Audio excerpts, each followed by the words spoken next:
YCP అధికారంలోకి వచ్చి జగన్మోహన్ రెడ్డి ముఖ్యమంత్రి అయ్యాక అర్హులైన పేదలందరికీ ఇంటి వద్దకే సంక్షేమ పథకాలు అందుతున్నాయని, గతంలో ఏ ప్రభుత్వం ఇలా చేయలేదని ఎమ్మెల్సీ గోవిందరెడ్డి అన్నారు.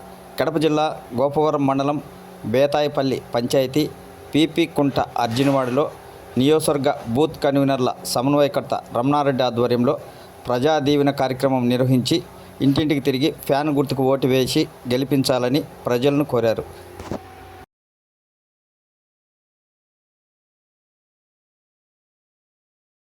కడప జిల్లా ఇడుపులపాయ త్రిబుల్ ఐటీలో విషాద సంఘటన చోటు చేసుకుంది.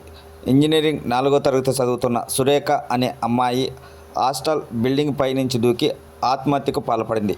పరిస్థితి విషమంగా ఉండడంతో కడప రిమ్స్కు తరలించారు. చికిత్స పొందుతూ విద్యార్థిని మృతి చెందింది. మృతురాలు ప్రకాశం జిల్లా ఖమ్మం మండలం జంగంగుంటపల్లి గ్రామానికి చెందిన సురేఖగా గుర్తించారు. మృతికి గల కారణాలు పోలీసులు ఆరాధిస్తున్నారు.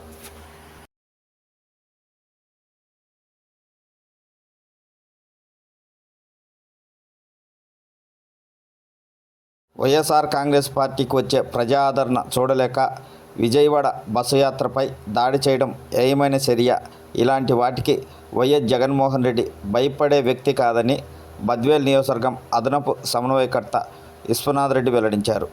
దాడికి వ్యతిరేకంగా పౌరిమామిళ్ళ పట్టణంలో విశ్వనాథ్ రెడ్డి ఆధ్వర్యంలో నల్ల బ్యాడ్జీలతో శాంతియుతంగా నిరసన తెలిపారు వైసీపీ శ్రేణులు.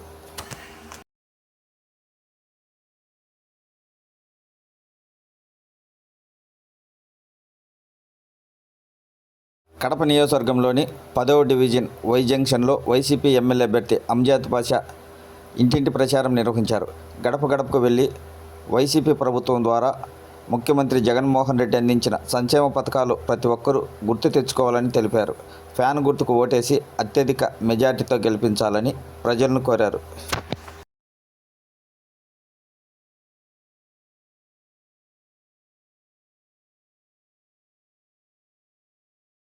అన్నమయ్య జిల్లా సిట్వేల్ మండలంలోని పొల్లోపల్లి, పతికుంటవారిపల్లి, బోయిపల్లి అరుంధతివాడలో railway Koduru TDP party incharge Mukka Rupanandareddy సతీమణి ముక్క వరలక్ష్మి ఇంటింటి ప్రచారం నిర్వహించారు. బాబు సూపర్ 6 పథకాలపై ప్రజలకు అవగాహన కల్పిస్తూ సైకిల్ గుర్తుకు ఓటేసి గెలిపించాలని ప్రజలను కోరారు.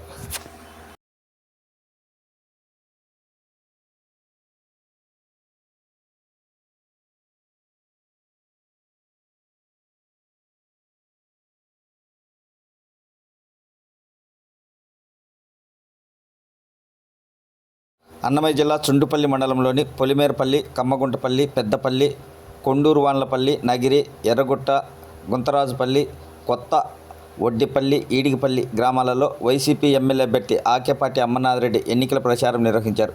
ఈ సందర్భంగా ఆయా గ్రామాలలో వైసీపీ నాయకులు అమర్నాథ్ రెడ్డికి బ్రహ్మరథం పట్టారు. ఆప్యాయంగా ఎదురు వెళ్లి గ్రామస్తులు ఘనంగా స్వాగతం పలికారు. రాబోయే ఎన్నికల్లో అండగా ఉంటామని పలువురు గ్రామస్తులు అమర్నాథ్ రెడ్డికి తెలిపారు.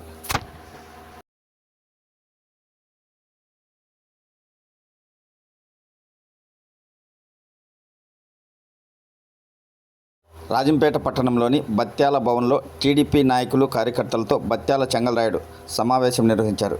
3-4 రోజుల్లో తన కార్యాచరణ ప్రకటిస్తానని తెలిపారు. రాజంపేట ఎమ్మెల్యే అభ్యర్థి టికెట్ తనకు రాకపోవడంతో చెంగల్రాయుడు అసంతృప్తితో ఉన్నారు. ఇంటింటికి బత్యాల కార్యక్రమం ద్వారా ఎన్నికల ప్రచారం సొంతంగా నిర్వహిస్తున్నారు. రాబోయే రోజుల్లో టీడీపీలో ఉంటారా లేదా అనే విషయం తెలుస్తుంది.